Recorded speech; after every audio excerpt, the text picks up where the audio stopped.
예, 오늘 발표하신 내용을 간단하게 요약하면 여러분도 뭐 이미 들어서 아시겠지만, 그 하나님의 예정과 인간의 자유 문제는 참 해결되지 않는 그런 신학적인 그 아킬레스건에 해당되는 것이었고, 또 보이지 않는 교회라고 하는 이 개념도 사실상 상당히 플라톤의 이원론의 도시과 이렇게 유비가 되어서 긍정적으로 평가하지 않는, 현대신학자들은 아무도 보이지 않는 교회에 대해서 긍정적으로 평가하지 않는 편인데, 그 두 가지 문제, 소위 예정을 운명론, 숙명론으로 오해하는 문제와 또 보이지 않는 교회를 플라톤의 이원론의 결과로 보는 이런 두 가지 문제점을 바빙크의 성령론적 관점이라는 차원에서 굉장히 좀 선명하게 개혁주의 신학을 옹호한 그런 태 박사님의 발표였고요. 두 번째 발표는 초기에는 수도적 삶을 완전한 삶으로, 그래서 참 그리스도인이 되려면 수도사가 되어야 된다, 뭐 이런 수도적 삶을 완전한 어떤 그리스도인의 모습으로 이렇게 묘사를 했는데, 이제 조금 한 10여 년 좀 뒤입니다. 뒤에는 그 견해가 바뀌어서 오히려 수도사보다는 이 도시에서 어떤 수도사들이 추구하는 그런 거룩한 삶을 지향하는 사제 내지는 도시의 그리스도인들이 하나님의 사랑을 실천함으로써 완전한 누구보다 더 거룩한 그런 삶을 살 수 있다, 이렇게 강의를 해 주셨습니다. 그래서 크리소스톰의 어떤 성경 해석의 조금이라고 하는 그 성경 해석의 관점 변화를 잘 강의를 해 주셨고요. 그래서 두 분 강의 내용에 대해서 오늘 길면 5시까지, 여러분 질문이 뭐 중간에 끊기면 일찍 이렇게 마무리를 하도록 하겠습니다. 질문을 자유롭게 받도록 하겠습니다. 두 분 중에 어떤 분에게 뭐 태 박사님 내지는 배 박사님 이렇게 질문한다 하시고 질문하시면 될 것 같습니다. 자, 질문 받겠습니다.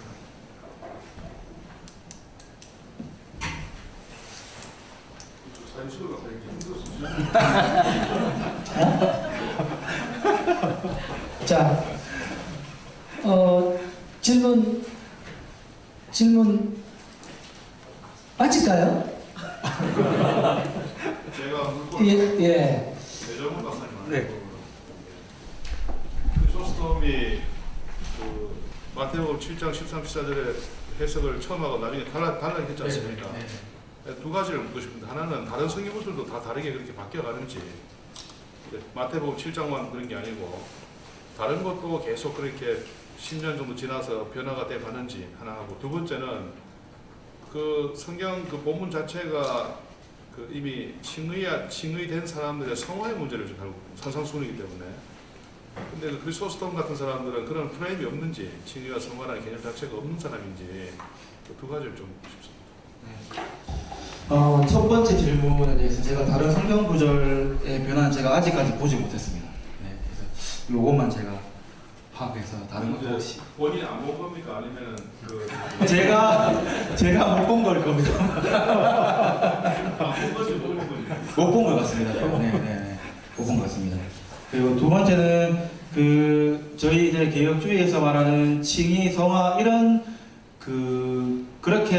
그런 거는 이제 없는데요. 그러나 크리소스톰도 이 본문을 가지고는, 이 본문은 그 그러니까 이미 구원받은 사람들에게 해당되는 것이다. 그렇게 말합니다. 그래서 처음에도 말씀 저 뒤에도 네네네. 네. 그래서 처음 본문은 굉장히 이게 애매모호한, 이게 크리소스톰의 말을 굉장히 애매모호하게 합니다. 그러니까 첫 번째 본문도 수도사가 안 되면 구원받기 힘들다 이렇게 말하는 거 보면 그 구원론에 관한 또 문제인데요. 근데 크리소스톰이 그 말을 또 액면적으로 받아들일 수 없는 게 크리소스톰의 수사가 굉장히 좀 이렇게 그 과장을 많이 합니다. 그러니까 강조하기 위해서 그렇게 또 과장할 때도 있고, 그래서 그게 그런 언급을 했다고 해서 그거를 구원론적으로 해석할 수가 있는 것인지 좀 한번 이건 좀 더 생각해봐야 되고, 두 번째 바뀐 해석 같은 경우도 그건 이제 저희 개혁주의 관점으로 보면은 좋은 믿음을 가지고 있기 때문에, 참된 믿음을 가지고 있기 때문에, 참된 믿음이라는 그 뿌리를 가지고 있기 때문에 선행이라는 열매가 맺는 것이다. 이제 그런 관점에서 만약에 선한 열매가 없으면은 좋은 믿음이 아니다 이렇게. 그러니까 아마 두 번째는 성화론적인 것 같습니다. 제가 볼 때는. 첫 번째는 조금 과장도 있지만, 첫 번째는 아무래도 이때는 크리소스톰이 굉장히 좀 이 수도주의에 굉장히 좀 이렇게 도취해 있을 때니까 아마 이때는 구원론적인 게 아닐까. 이런 이미 뭐 349년에 태어났다 그러면 니케아 신앙법에서도 이미 그전에 나왔고 로마 신경도 있었고, 그 다음에 뭐 라오디게아 종교회의 같은 경우도 그 나름대로 신학적인 뭐랄까 하나의 교리적 틀을 잘 만들어 놓은 상태였는데, 이미 크리소스톰은 그런 것을 접했을 텐데 설교에 뭐 그런 게 안 나왔다 하면 크리소스톰 신학을 알든지 아니면 약간 망상의 설교를 그럴 수밖에 없지 않나. 이제 그 첫 번째 그 작품 같은 경우는 이제 크리소스톰의 그 언급이 나오는 게 수도자들을 비판하는 사람들을 재반박하기 위해서 쓰는 글이기 때문에 아마 일단은 그 차원에서 보시면은 이제, 왜냐하면 크리소스톰이 다른 설교에서는 그 우리의 구원은 오직 십자가의 은혜를 통해서 받는다 이렇게 말을 하거든요. 그래서 안디옥에서 살 때, 안디옥 같은 경우는 역사적 문법적 해석이 유행했지 않습니까? 알렉산드리아 통일에서 하고. 그러면 이제 적어도 안디옥에서 대표적인 뭐 그런 설교자였다 그러면 그 당시에 그 누구보다도 역사적 문법적 해석을 하면서 이게 칭의에 기반이 있는지 아니면 성화를 지금 말하는지 잘 알 것 같거든요. 그런 생각이 듭니다.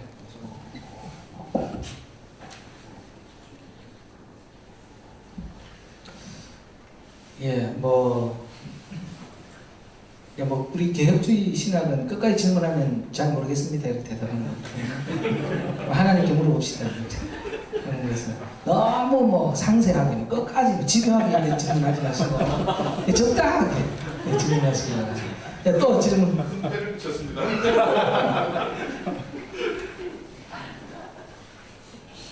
태동열 박사님께 질문하겠습니다. 되게 젊었을 때 머리가 검었을 때 봤는데 지금 보니까 나이가 서로 많이 들었네요. 객주에 대해서는 두 가지 이제 공격이 있다고 했고, 거기에 대해서 이제 바빙크의 입장이 거기에 대한 완벽한 대답이 될 수 있다는 그런 논조로 얘기를 하셨는데, 혹시 그냥 바빙크의 의견을 지금 소개한 건가요? 아니면 또 특별히 우리 태 목사님 본인이 지금 여기에 대해서 어떤 비판적인 어떤 어프로치는 전혀 없었는지 한번 여쭙고 싶네요.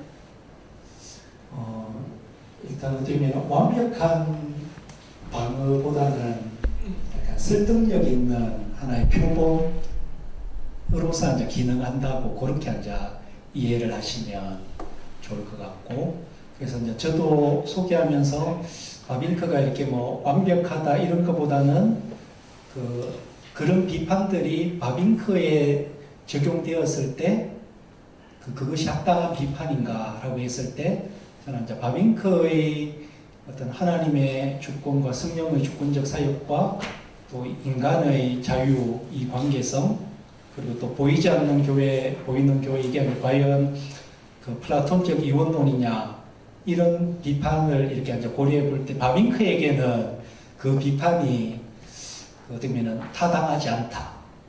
그렇기 때문에 그런 비판에 대한 그 반박을 함에 있어서 바빙크의 그 입장이 좀 샘플이 된다.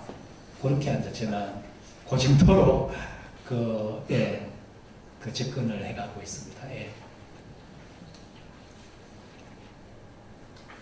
예, 그 오늘날 교육주 신학뿐만 아니라 저희 신학에서 아예 예정론이라든지 뭐 보이지 않는 교회라는 개념 자체를 그냥 요즘 젊은 사람들 표현하면 개무시합니다. 아예 다루질 않습니다. 다루고 싶어 하지 않습니다. 근데 이제 제가 알기로는 이제 그 미국의 서든 베프티스트 세미너리 거기 보면 원래는 이제 알비니아 쪽이었다가 몰러 총장이라는 분 때문에 이제 거의 개혁주의로 지금 이제 돌아왔었는데 예전에 그 알미니안 쪽의 학자들이 계속해서 이제 이 부분에 대해서 그 예정론이나 또 불가항력적 은혜나 그 이런 부분들이 과연 이제 인간의 자유와 조화될 수 있느냐 이렇게 이제 비판을 하고 지금 이제 또 개혁주의 진영에 있는 현재 거기 교수들은 또 다시 또 반박책을 내면서 어떻게 보면 지금도 이제 계속 핫 이슈로 거기서는 이제 진행이 되고 미국 교회에서는 그 이 부분이 계속해서 이제 좀 강하게 논의가 되고 있는 이슈라고 그렇게 저는 생각합니다. 예, 또 질문. 우리 배 교수님한테 저는 뭐 이 교회사를 공부를 하지만은 신학적 어프로치가 아니라 역사학적 어프로치를 주로 하고 있는데요. 그러다 보니까 우리가 어떤 사람의 주장을 단순히 그 사람의 어떤 깨우침 또는 그 사람의 어떤 뭐 지적인 성찰 뭐 이것으로 역사학자들은 잘 보지 않습니다. 그 어떤 사람의 주장 뒤에는 항상 본인의 현실적인 그런 자기의 이해관계가 스며들어 있다 이렇게 볼 수 있는데 저는 이 크리스토움이라는 사람이 가장 대표적인 케이스가 될 수 있다고 생각하는데요. 이 사람이 젊었을 때는 자기가 그 당시에는 이제 수도사들이 기본적으로 secular clergy 그러니까 사람들에게 봉사하고 있는 그런 소위 성직자들 뭐 사제라든지 주교라든지 이런 사람들을 저 사람들은 뭐 교인들이 헌금하는 거가 잘 먹고 잘 살고 편하게 신앙생활을 하면서 그래서 좀 참된 어떤 주님의 종들이 아니다라는 그런 비판을 했던 시절이고요. 수도사들은 그 당시에 이제 이 수도원이 개인 수도원에서 극단적인 그런 뭐 기둥에서 살던 사람들하고 또 이 사막에 가서 사막에 수도하는 그런 수도사들이 있었는데 거기에서 이제 약간 집단으로 변하면서 이 사람들이 어떤 집단 논리를 좀 마련을 했어. 그러면서 이 소위 사람들에게 어떤 봉사를 하는 그런 뭐 사제들을 굉장히 비판하는 그런 게 굉장히 강했던 시기가 바로 이 시기인데 그런데 이 사람도 이제 젊었을 때는 수도사로 있다가 그러니까 수도사적인 삶을 막 자기가 이게 정말 진정한 삶이다. 이게 진정한 주를 섬기는 일이다. 이렇게 얘기하다가 이 사람이 나중에는 그 고위직이 올라간단 말이죠.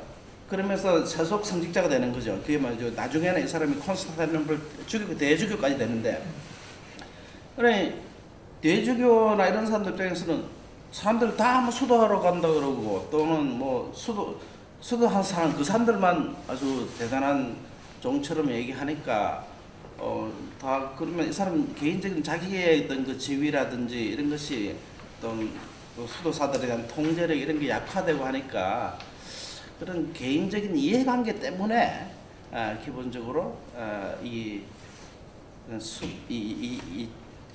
마태복음 7장에 대한 해석이 달라질 수도 않겠느냐.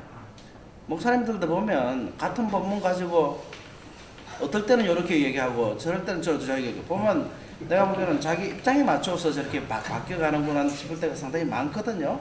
그런 관점에서 우리 이 사람을 해석할 수는 없나요? 저는 개인적인 이해가 제가 그 논문 그 결론에서 제가 말씀드렸듯이 이 크리소스톰의 이 본문 해석에는 크리소스톰의 교육, 그다음에 크리소스톰이 받은 이제 수도 생활 경험, 그다음에 자기가 또 안디옥에서 사역하던 이런 것들이 다 총체적으로 된 거거든요.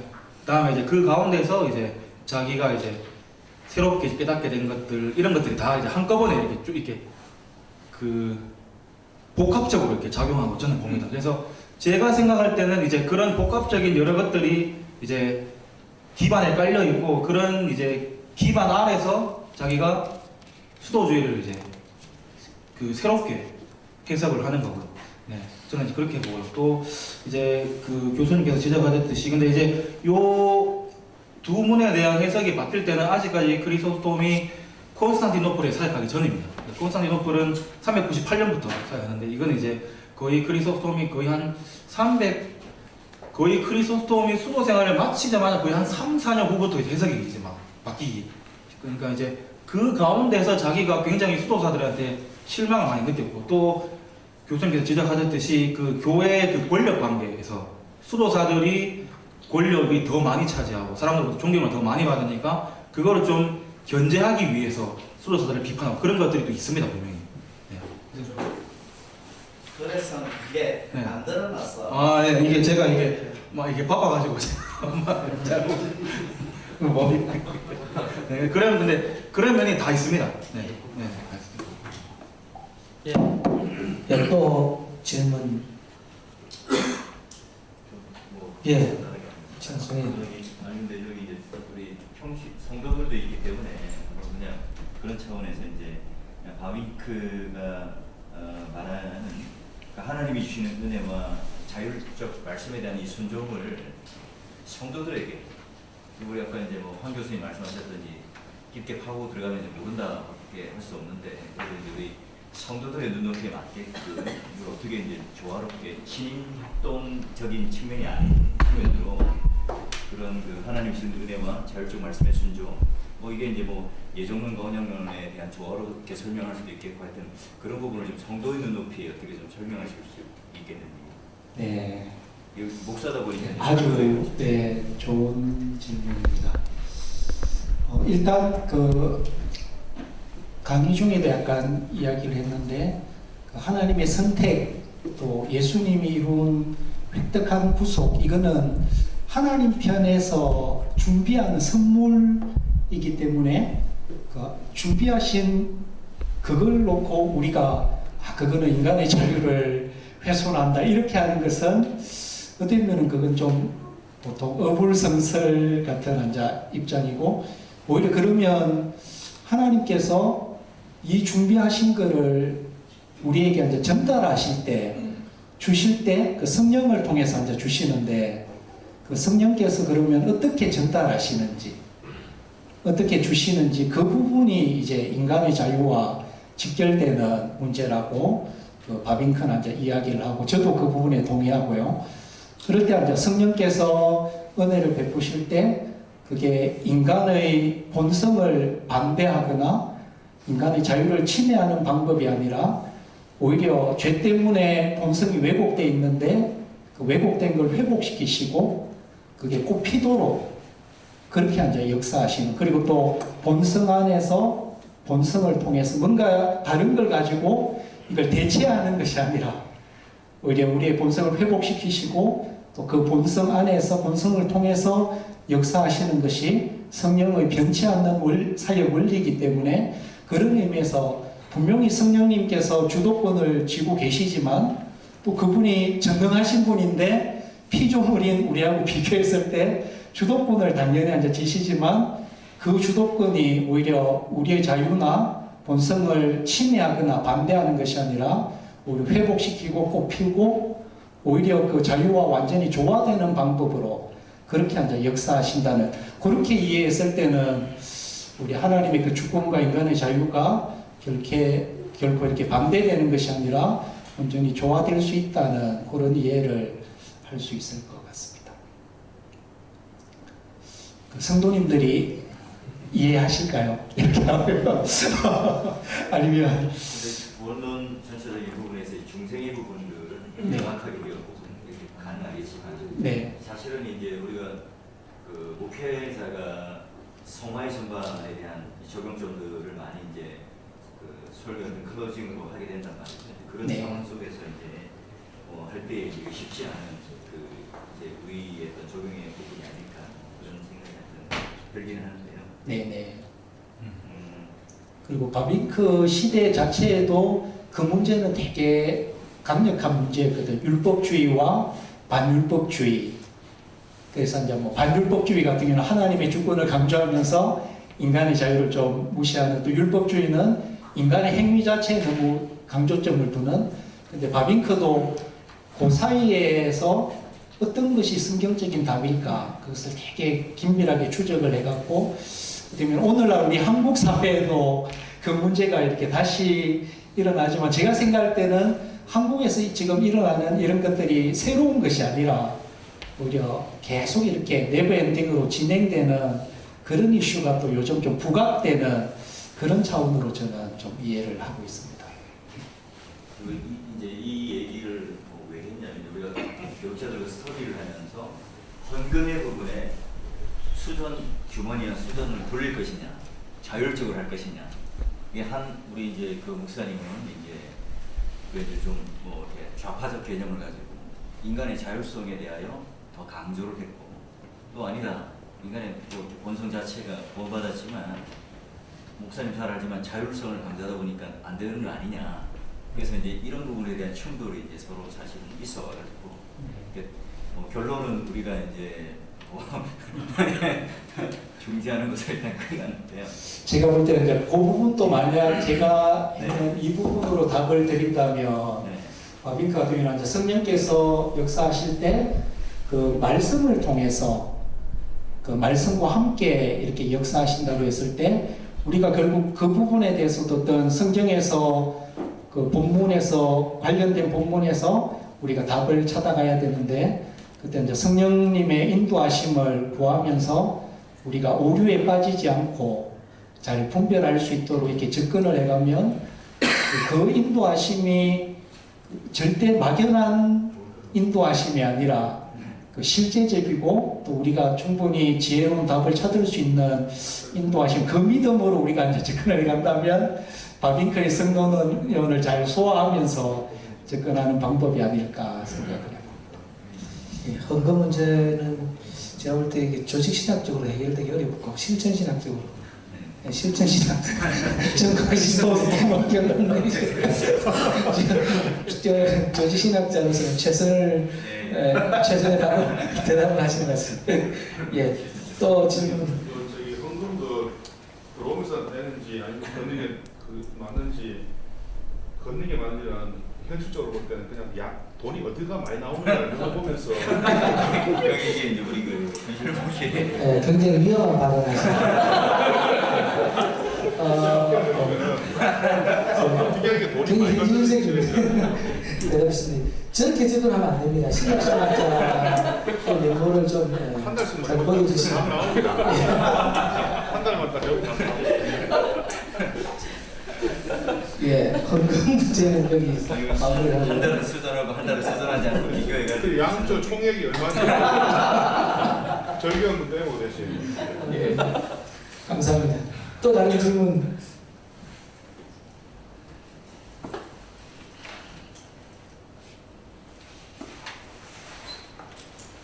예, 마크를 이용해서 우리 배 박사님 참 좋은 논문 발표해 주셔서 감사하고요.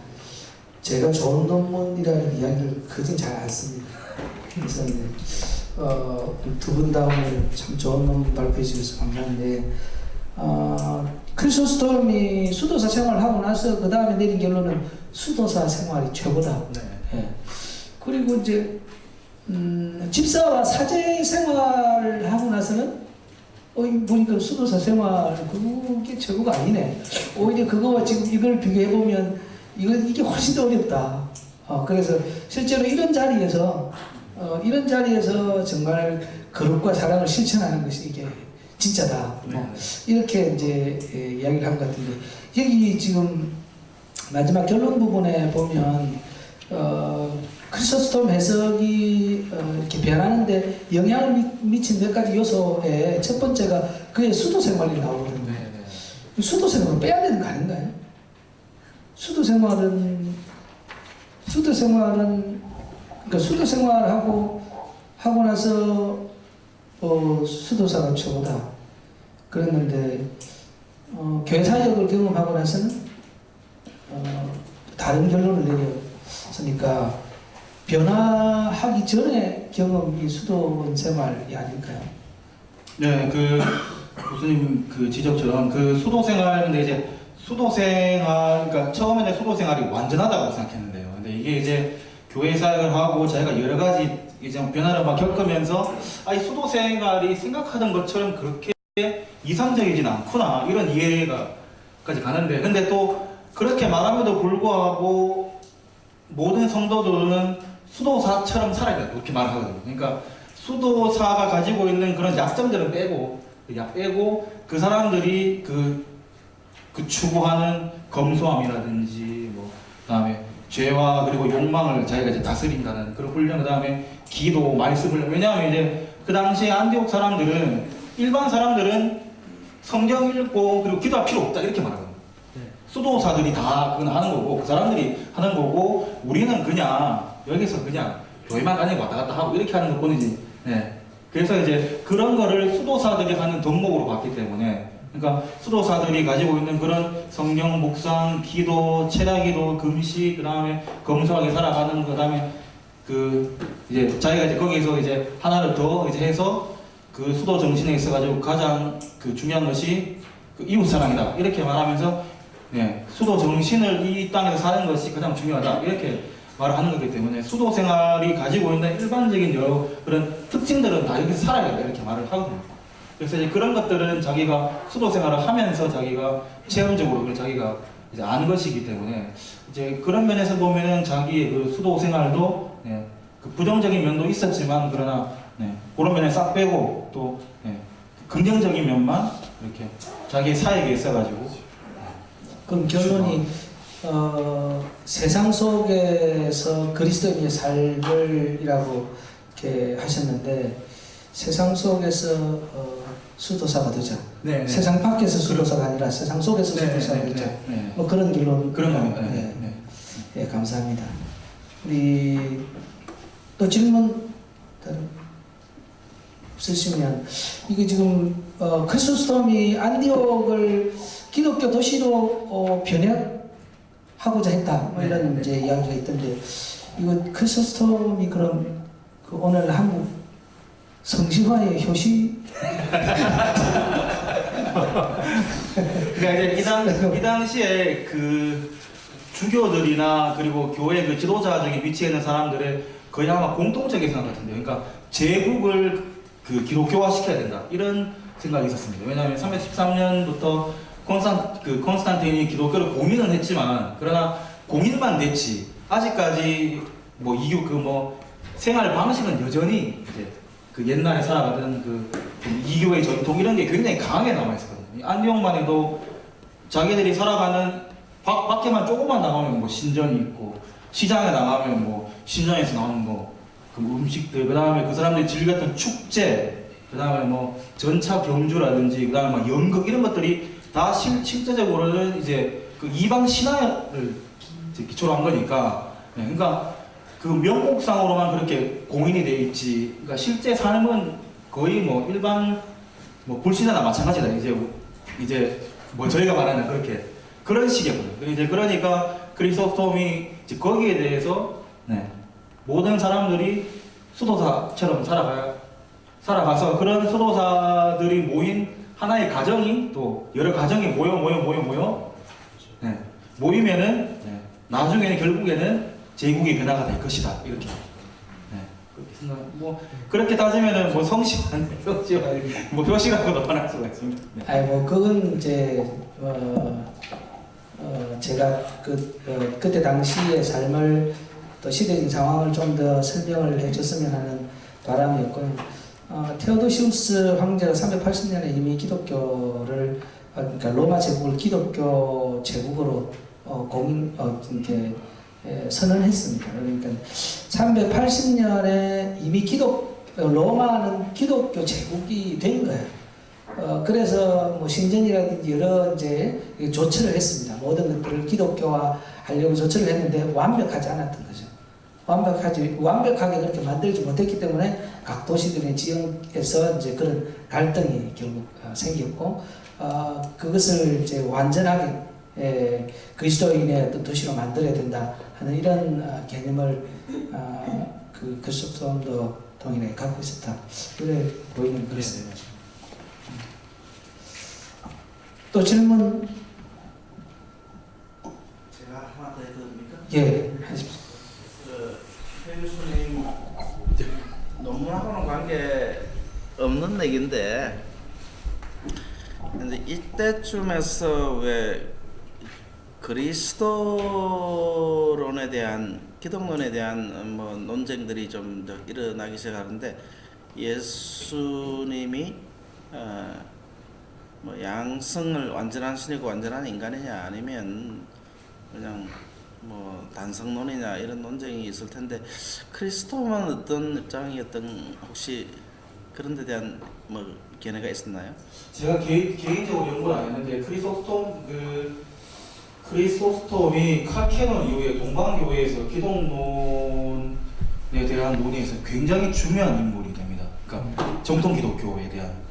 네, 그래서 그런 걸 보시면 아마, 그러니까 제가 뭐 거기에 대해서 이제 연구는 한 건 아닌데요. 근데 그런 거를 보면은 크리소스톰이 아마 참된 하나님, 참된 인간, 하여튼 그러니까 그 당시에 정통이라고 생각했던 그런 당시 그런 견해를 로마 교황을 잘 지내는 관계에 있었죠. 로마 아니에요. 이게 교황하고 뭐 딱히 그렇게 접촉할 수 있는 기회가 그렇게 많지 않았다고. 왜냐하면 안디옥이랑 크리소스톰이 콘스탄티노플에 가서 조금 이제 그게 총대주교가 됐으니까 거기서 이제 조금 자기가 조금 이렇게 되려고 하는데, 콘스탄티노플에서 총대주교가 된 지 얼마 안 돼가지고 파면당하거든요. 그래서 그때 이제 교황이 네. 항의를 하는, 교황이 파면한 건 아니거든요. 네, 교황 파면. 그런 거 봐서는 뭐 교황의 관계는 나쁘지 않았던 것으로 보이는데, 그래서 저는 그게 일종의 기독론 연결하고 주장과 관련이 있는가 싶어서 거기서 제가 그건 몰랐어요. 동방에서는 파면, 특히 성직자 파면권은 황제의 손에 있었습니다. 네. 그렇기 때문에 황제가 파면한 것이 크리소스톰 황제가 파면했어요. 그러니까 콘스탄티노플 황제한테 파면당해요. 크리소스톰이 파면당하게 된, 제가 볼 때는 교회 정치의 산물입니다. 크리소스톰 파면당하는 거. 왜냐하면 콘스탄티노플로 자기들이 초빙해서 갔거든요. 크리소스톰 워낙 설교를 잘하니까 이제 일설에 의하면 크리소스톰을 콘스탄티 총대 주교로 임명해놓고 그 사실을 알리지 않고 만나가지고 그냥 마차에 태워가지고 보내면서 당신 콘스탄티노플 총대 주교가 됐어, 이렇게 해서 그냥 거기 가서 그냥 하다가, 근데 이 사람이 설교가 너무 직설적이거든요. 그래서 그 당시에 황제나 황후, 특히 황후를 뭐 2세배라고까지 했으니까, 네, 그러니까 이제 이제 고위 관직자라든지 그다음에 귀족들, 황제 이런 사람들이 완전 이를 갈고 있었거든요. 이 크리소스톰을 어떻게 하든지 좀 파면시키려고. 그런데 이제 이게 크리소스톰이 한 가지 하나가 딱 이렇게 걸린 게 그 오리겐주의자들을 크리소스톰이 돕게 되거든요. 그게 이제 빌미가 돼가지고 그걸로 밀어붙이거든요. 크리소스톰. 예. 교회 정치 산물이라고 저는 생각합니다. 실제적인 이유는 소위 권력자들을 너무 지나치게 비판하는 거였고, 파면에 대한 파면을 위해 내세운 어떤 명분은 오리겐에 동조한다, 이런 명분이었죠. 그래서 딱히 권력자들하고 친한 관계는 아니었습니다. 예, 그리고 칼케톤 회의하고는 사실 별 상관이 없고 그리스도스톰은 니케아 공회에서 결정한 것을 그대로 수용하는 그런 입장이었다고 볼 수 있습니다. 그러니까 뭐 신인 양성에 대한 그 크리소스톰에게는 변론의 여지가 전혀 없는 그런 것을 알고 있습니다. 아직까지 연구가 좀 덜 되어 있습니다. 왜냐하면 그 20세기 전반까지만 해도 아주 중요한 교부들이 일어나고 그냥 학자들이 특별히 이제 조직 신앙의 영향을 받는 그 교부학자들이 어거스틴, 그다음에 가파도기아 교부 요렇게 그 사람들이 만들어 놓은 또 그 사람들이 썼던 그 삼위일체론이나 그리고 뭐 그다음에 그런 중요한 교리들에 대한 책들만 굉장히 중요하게 생각해서 그것만 연구를 많이 해서 근데 거기서 보면 그런 관점을 보면 크리소스톰은 그럴 만한 글을 쓴 적은 없거든요. 그러니까 어떤 뭐 독립적인 논문을 쓴 적은 없고, 예. 그러니까 학자들이 이제 상대적으로 관심을 안 가졌을 뿐이지 크리소스톰의 설교나 이런 데 보면 굉장히 기독론, 삼위일체론, 네. 그게 굉장히 많이 남아 있거든요. 그런 부분은 앞으로도, 네. 저는 좀 힘들고, 네. 아마 이제 그런 쪽으로도 아마 지금 최근에 제가 작년에 제 그 동료가 크리소스톰의 삼위일체론에 대해서 아티클을 쓴 적이 그게 이제 그러니까 그렇게 지금 이게 최근에 들어가지고 그런 삼위일체론이라든지 네, 뭐 구원론이나 그런 게 대해서 좀 연구가 조금씩 되고 있습니다. 이제 추측인데 여담이기도 하고 저기 안디옥에서 이 사람이 설교할 때 그 교회 이름이 골든 처치예요. 그래서 혹시 그 골든 마우스라는 말이 황금육이라는 게 혹시 그하고 연관성이 있을지는 모르겠어요. 예, 그러니까 골든 처치에서 설교했던 최고의 설교자가 하는 의미에서 크리스토스 골든 처치의 뭐 이 대변인. 그게 기록으로는 남아있지 않는데 근데 이제 이 크리소스톰에 대해서 소문을 냈던 사람들이 크리소스톰의 설교를 들었던 사람들이거든요. 그러니까 왜냐하면 그 당시는 그 사회 자체가 굉장히 듣는 문화고 이러니까 사람들이 이 귀 수준이 굉장히 높아 있거든요. 그래서 어떤 뭐 설교라든지 뭐 이런 거를 딱 들으면 저 사람이 어느 정도까지 교육을 받았고 어느 정도 이 수사학적인 이런 표현이라든지 그다음에 연설의 기법이라든지 이런 여러 가지 왜 저희도 뭐 같다라는 단어를 조금 더 유식하게 보려면 뭐 이렇게 좀 근데 그런 표현들 그러니까 그런 거 자체가 굉장히 하이 퀄리티가 돼 있으니까 사람들이 딱 들으면 저 사람 어느 정도 이런 게 되니까 이제 그 사람들이 소문을 내서 한 거니까 아예 근거가 없는 건 아닌 것 같습니다. 제가 볼 때.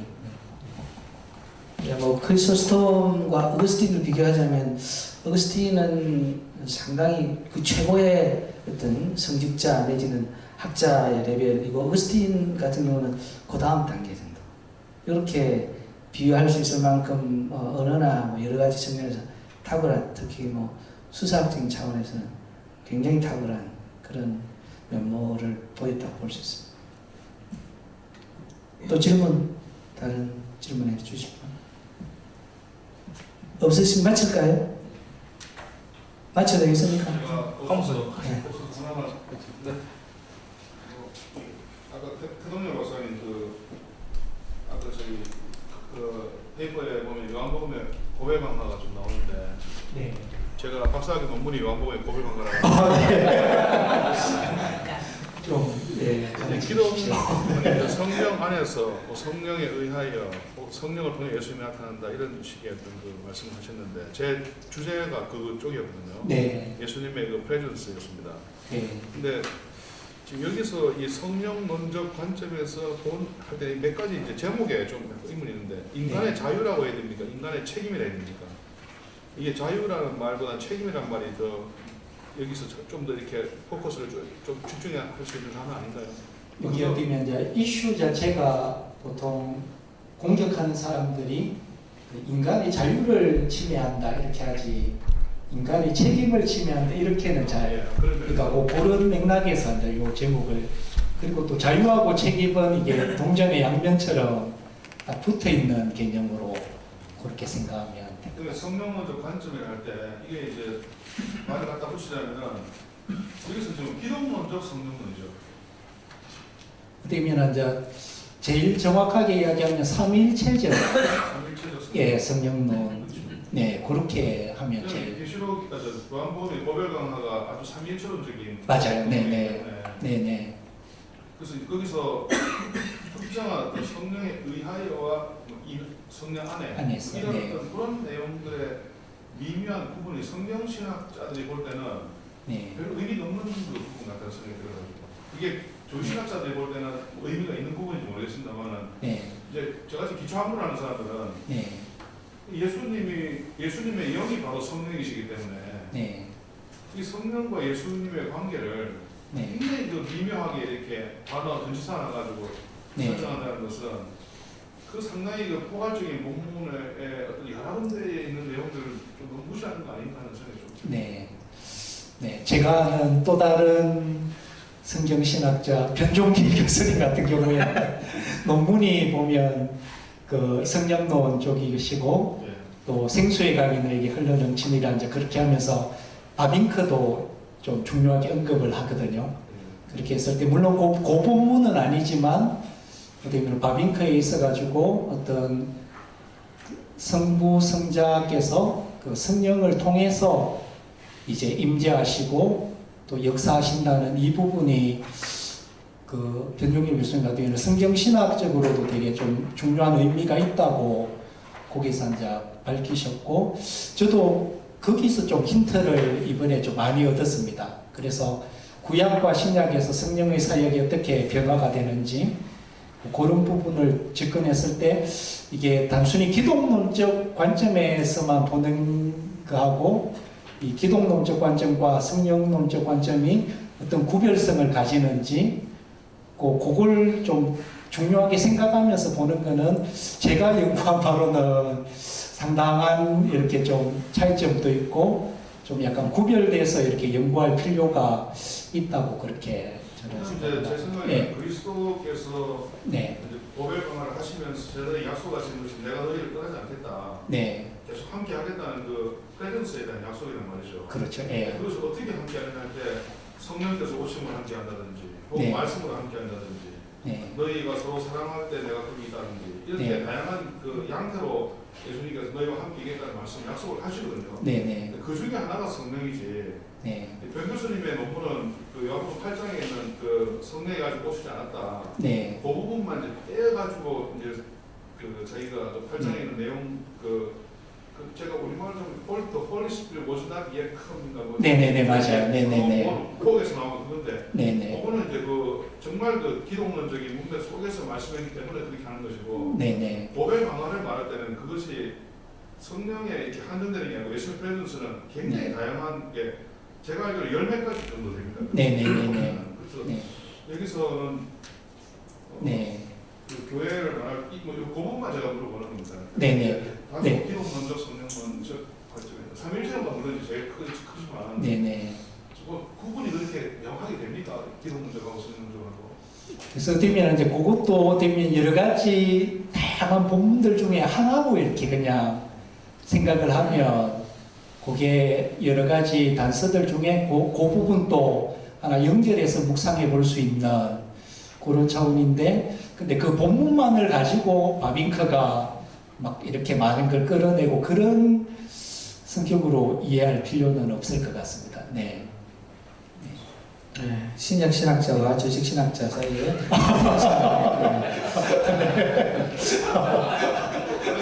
끝이 없습니다. 성령신학과 요즘 사이가 좋기 때문에. 예, 그러면 제가 저기 그리스도께서 우리 안에 우리가 그리스도 안에라고 할 때 그 말씀은 어떻게 오늘 이제 발표하신 이런 논문의 관점에서 보면 어떻게 우리가 그 기독론, 성경론이라는 차원에서 이해를 해야 되는지. 네.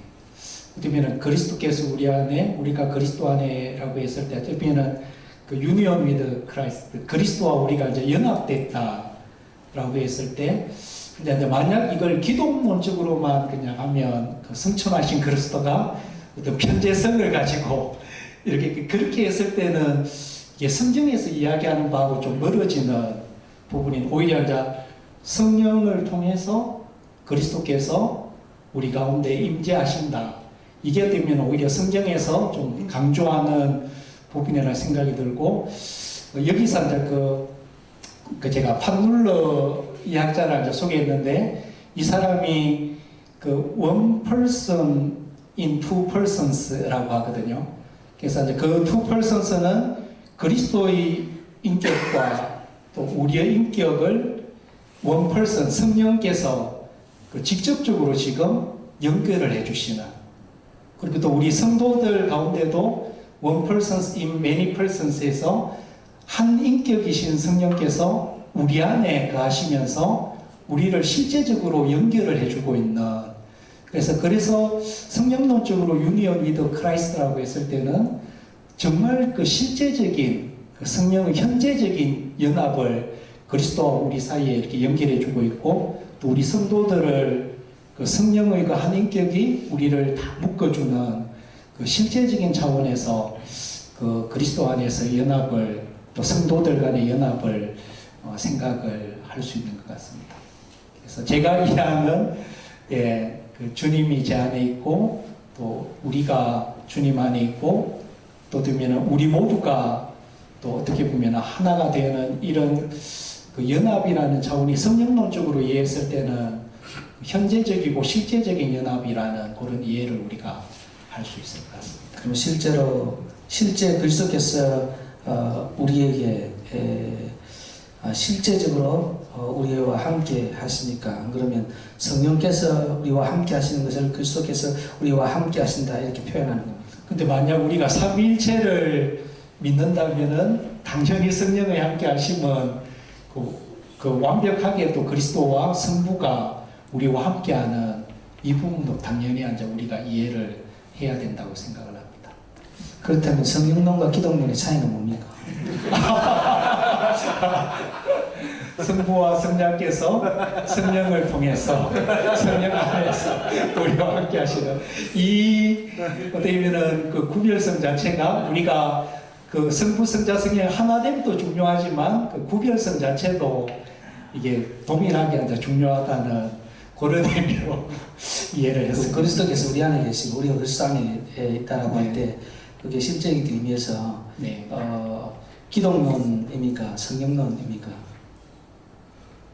그게 이제 어쩌면은 같이 가는 부분이고, 예를 들어 이제 성찬식에 그리스도께서 몸과 피를 주신다고 했을 때도 이걸 만약 기독론적으로만 이해했을 때 제가 볼 때 오히려 큰 문제가 그 살과 피가 현재적으로, 그렇지만 오히려 이걸 성령을 통해서 우리에게 했을 때는 그 상징적인 의미도 분명히 오고, 또 성령을 통해서 실제적으로 함께 하셨을 때 이게 실제적인 의미도 같이 있는, 그래서 성찬식도 되면은 그 기독론과 함께 성령론이 같이 이렇게 그 연결이 돼서 이해가 돼야지 온전히 그 이해가 된다고 생각을 합니다. 근데 성전에서 상징론과 실제론은 완전히 다른 겁니다. 예, 그러니까 이제 그거는 아주, 근데 제가 볼 때는 그러니까 나를 기념하라 하신 그 말씀하고 또 그리스도께서 실제 이제 우리에게 살과 피를 주신다는 이 부분이 이게 서로 싸울 그런 부분이 아니라 오히려 그게 충분히 조화될 수 있는, 그리고 제가 생각할 때는 그 성령론적 이해에서 그 부분이 충분히 조화될 수 있는 그런 부분이라고 생각을 합니다. 예, 감사합니다. 오늘 뭐 끝까지 참석해 주셔서 감사드리고 오늘 좋은 글 발표해 주셔서 감사합니다. 두 분께 박수로 감사합니다.